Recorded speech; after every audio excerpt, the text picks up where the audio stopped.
Indian philosophy, modern schools. Charvaka philosophy. Charvaka philosophy, an overview of the materialist tradition in Indian thought. Charvaka, also known as Lookayata, represents one of the most distinct and radical schools of thought in ancient Indian philosophy. It is often characterized as materialistic, atheistic, and skeptical, with its proponents rejecting supernatural beliefs, spiritual practices, and the traditional metaphysical ideas that were prominent in many of the contemporary philosophical systems of its time.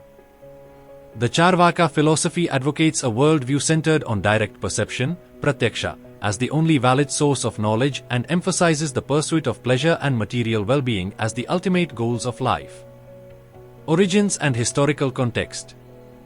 Charvaka philosophy is believed to have originated around the 6th century BCE, although the precise dates and figures associated with the tradition are not clear due to a lack of primary texts. Most of what is known about Charvaka comes from the writings of its critics, such as the Buddhists, Jains, and Brahminical scholars, who strongly opposed its ideas. As a result, much of the surviving knowledge about Charvaka is fragmentary and biased, making it challenging to reconstruct the full scope of its doctrines. Despite these challenges, Charvaka is generally recognized for its radical rejection of orthodox religious and philosophical systems, particularly those associated with Vedic traditions. The philosophy's emphasis on empiricism and skepticism set it apart from the more metaphysical schools of Indian thought, like Vedanta and Sankhya. Key teachings and beliefs. Materialism and the rejection of the supernatural. Charvaka philosophy is fundamentally materialistic. It holds that the physical world, as perceived through the senses, is all that exists. Unlike many other Indian schools, which believe in a soul, Atman, or the existence of an immaterial, spiritual realm, the Charvakas argue that consciousness is a product of the body and ceases to exist after death. In this regard, they deny the existence of an afterlife, reincarnation, or any form of divine intervention. Empiricism and perception. Charvakas assert that direct perception, pratyaksha, is the only reliable means of knowledge. Unlike other philosophical traditions that accept inferences, anumana, or scriptural authority as valid sources of knowledge, Charvaka dismisses them as unreliable.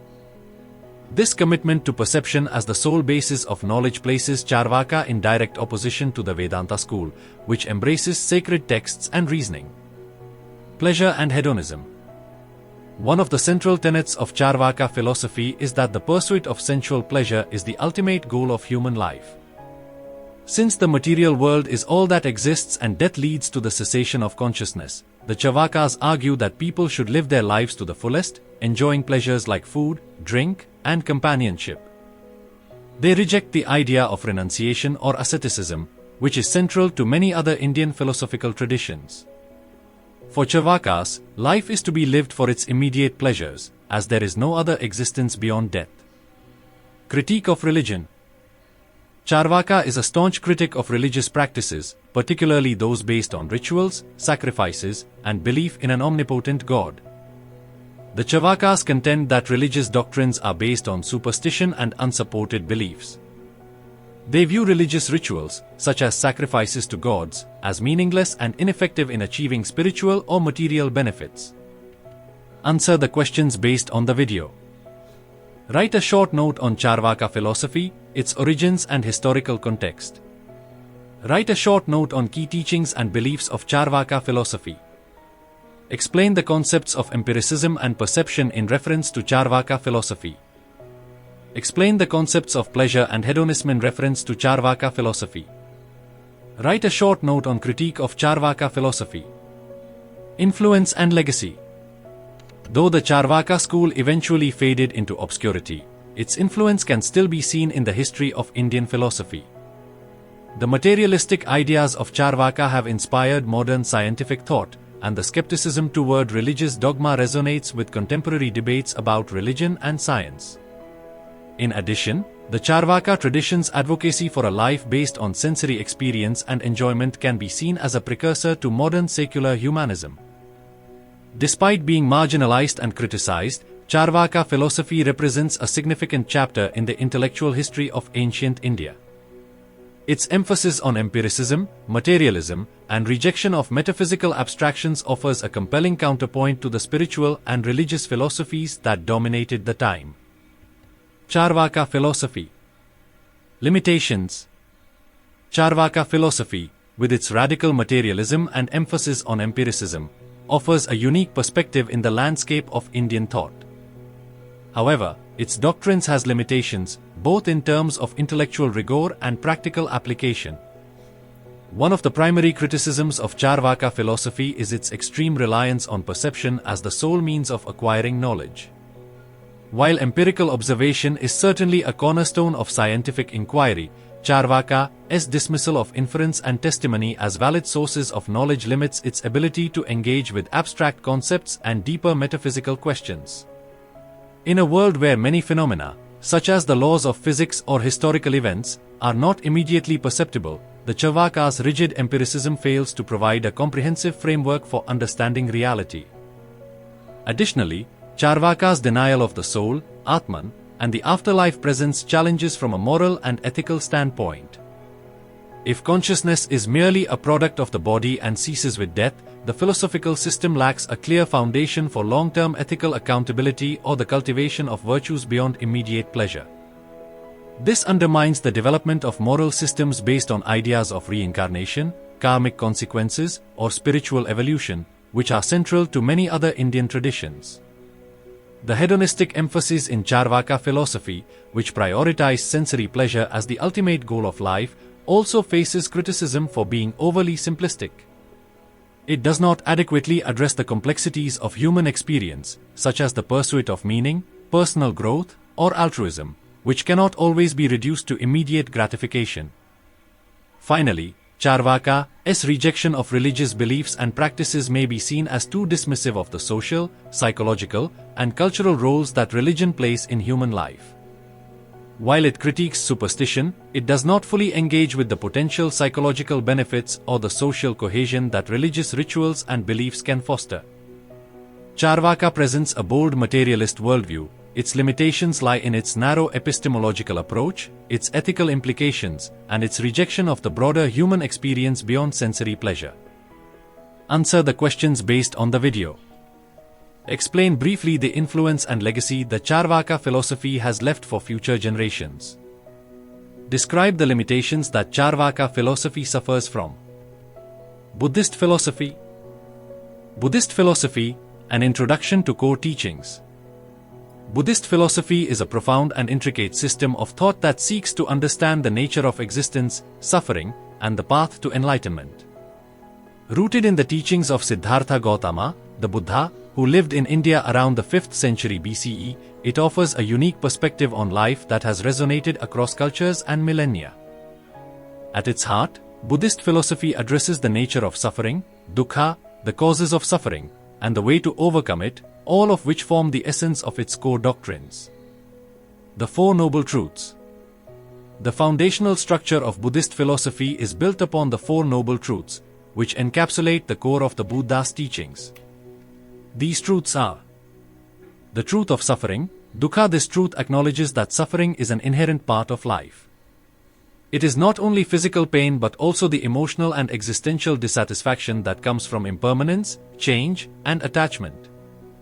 Even pleasures are seen as transient and ultimately unsatisfactory because they cannot offer lasting happiness. The truth of the cause of suffering, samudaya. According to Buddhism, the root cause of suffering is craving, tanha, or attachment. It is our desire for things, people, or experiences to remain the same, or our belief that they will provide lasting happiness, that leads to suffering. Additionally, ignorance, avidya, plays a role, our inability to see things as they truly are, including the impermanence of all phenomena. The truth of the end of suffering, nirodha. This truth asserts that it is possible to overcome suffering. By eliminating attachment, ignorance, and desire, one can attain a state of nirvana, a liberation from the cycle of suffering and rebirth, samsara. Nirvana is described as a state of perfect peace and enlightenment, free from the delusions that cause suffering. The truth of the path to the end of suffering, magga. The path to overcoming suffering is known as the Noble Eightfold Path, a set of ethical and mental practices that lead to enlightenment. It involves right understanding, right intention, right speech, right action, right livelihood, right effort, right mindfulness, and right concentration. This path is considered a middle way, avoiding both the extremes of self-indulgence and self-mortification. The concept of Anatta and Anicca. Two central concepts in Buddhist philosophy that challenge conventional notions of self and reality are Anatta, non-self, and Anicca, impermanence. Anatta refers to the absence of a permanent, unchanging self or soul. According to Buddhist teachings, what we perceive as the self is merely a collection of changing physical and mental aggregates, skandhas, such as form, sensation, perception, mental formations, and consciousness. There is no eternal, fixed I that persists independently of these conditions. This insight into non-self challenges our ego-driven notions of identity and leads to the understanding that clinging to a permanent self is a source of suffering. Anicca highlights the impermanence of all phenomena. Everything in the universe is in a constant state of flux. This includes not only material objects but also our thoughts, feelings, and experiences. Understanding the impermanent nature of life allows one to detach from the expectation that things should remain fixed or under our control, thus reducing suffering. Answer the questions based on the video. Describe briefly Buddhist philosophy and its core teachings. Describe the Four Noble Truths of Buddhist philosophy. Explain briefly the concepts of Anatta and Anicca in Buddhist philosophy. The path to enlightenment. Buddhist philosophy encourages a profound transformation of mind and spirit, leading to wisdom, ethical conduct, and mental discipline. The practice of meditation, particularly mindfulness and insight, is central to this transformation. Meditation helps practitioners cultivate a deep awareness of the present moment, seeing things as they truly are without the distortions of desire, aversion, or ignorance. Over time, this leads to the development of wisdom, prajna, which, combined with compassion, karuna, helps one break free from the cycle of samsara and attain nirvana.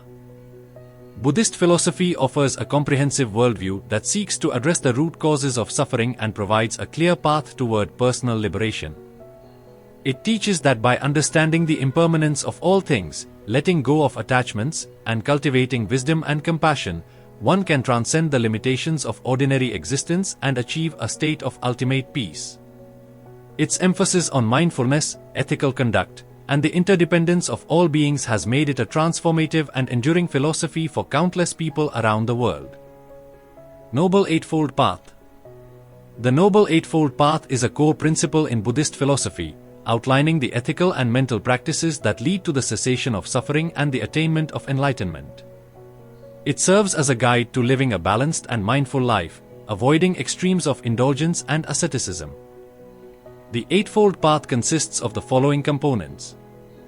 Right understanding, samadhitti, understanding the nature of reality, including the Four Noble Truths, particularly the impermanence of all things and the truth of suffering. Right intention, sama sankappa, cultivating intentions of renunciation, goodwill, and harmlessness, steering clear of desires and ill will. Right speech, samaveka, speaking truthfully, kindly, and constructively, avoiding lying, gossiping, or harsh language. Right action, samakamanta, engaging in ethical behavior, such as not killing, stealing, or engaging in sexual misconduct, and living in a way that promotes the well-being of others. Right livelihood, sama ajiva, choosing a profession that does not harm others, such as avoiding work in industries related to weapons, deceit, or exploitation. Right effort, sama vaima, cultivating positive states of mind and preventing negative ones by practicing diligence, mindfulness, and self-discipline. Right mindfulness, samasati, developing awareness of the body, feelings, mind, and phenomena, staying fully present and observing thoughts without attachment or aversion. Right concentration, samasamadhi, practicing deep meditation to develop focus and mental clarity, leading to insight and wisdom. Together, these 8 practices lead to ethical living, mental clarity, and ultimately, the cessation of suffering, offering a path toward achieving nirvana. Answer the questions based on the video. Briefly explain path to enlightenment through the Buddhist Noble Eightfold Path. Jainism. Jainism philosophy, Teachings and important features. Jainism is an ancient Indian religion that emphasizes the principles of non-violence, non-possessiveness, and self-discipline. It has a rich philosophical tradition that has contributed significantly to the spiritual and ethical thought in India. The philosophy of Jainism is centered around the idea of achieving liberation, moksha, from the cycle of birth, death, and rebirth, samsara, through the practice of right knowledge, right faith, and right conduct. Below are the essential teachings and key features of Jainism philosophy. Key teachings of Jainism. Ahimsa, non-violence. The cornerstone of Jainism is the principle of ahimsa, or non-violence. Jainism teaches that all living beings, from humans to insects, possess life and are deserving of respect and compassion. Every action, word, and thought should be guided by a commitment to avoid harm to others. This extends beyond human beings to animals, plants, and microorganisms, making Jainism one of the most rigorous advocates for non-violence in all aspects of life. Anekantavada, doctrine of non-absolutism. Jainism promotes the philosophy of Anekantavada, or the theory of multiple viewpoints. This doctrine asserts that reality is complex and multifaceted, and different perspectives can all hold truth. The understanding of truth is thus relative, dependent on one's viewpoint.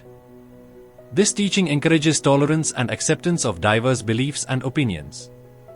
Aparigraha, non-possessiveness. Another fundamental teaching of Jainism is aparigraha, or non-possessiveness. Jains believe that attachment to material possessions creates bondage and leads to suffering. Through detachment, individuals can reduce their desires and ultimately achieve inner peace. This principle encourages simplicity, self-restraint, and a focus on spiritual rather than material pursuits. Karma and reincarnation. Jainism believes in the law of karma, which states that every action, whether good or bad, has consequences that affect one's future. The accumulation of karma ties individuals to the cycle of samsara, or reincarnation. Jains seek to purify themselves by following ethical conduct and meditation, with the goal of shedding accumulated karma to attain liberation.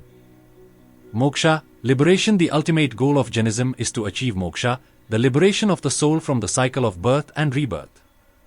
This is attained through the eradication of all karmas, which can only be done through rigorous spiritual practice, self-discipline, and the development of virtues like truth, non-violence, and compassion. Moksha is seen as the highest state of existence, characterized by eternal bliss and freedom. Important features of Jainism philosophy. Jain ethics and practices. Jainism emphasizes strict ethical conduct. The 5 great vows, Mahavratas, for ascetics, and the 12 lesser vows, Anuvratas, for lay followers, guide daily life. These vows include non-violence, truthfulness, non-stealing, celibacy, and non-possession. Lay followers practice a less stringent version of these vows but still adhere to the key principles. Tirthankaras. Central to Jainism is the belief in the Tirthankaras, enlightened beings who have attained liberation and serve as spiritual guides. There are 24 Tirthankaras in Jain tradition, with Lord Mahavira, the 24th Tirthankara, being the most recent and the most widely revered. These Tirthankaras embody the ideal qualities of virtue and provide a model for followers to emulate. The role of meditation and renunciation. Jainism places great emphasis on meditation, ascetic practices, and self-control. By focusing the mind and practicing renunciation, followers can overcome worldly attachments and achieve a state of spiritual purity. This includes ascetic practices such as fasting, silence, and solitude. Jain temples and rituals. Jain temples are spaces of worship and reflection. The intricate carvings, images of Tirthankaras, and the emphasis on simplicity reflect the Jain value of non-attachment. Rituals are often less elaborate than in other religions but emphasize purity, devotion, and ethical living. Answer the questions based on the video. Describe briefly key teachings of Jainism. Write a short note on important features of Jainism philosophy.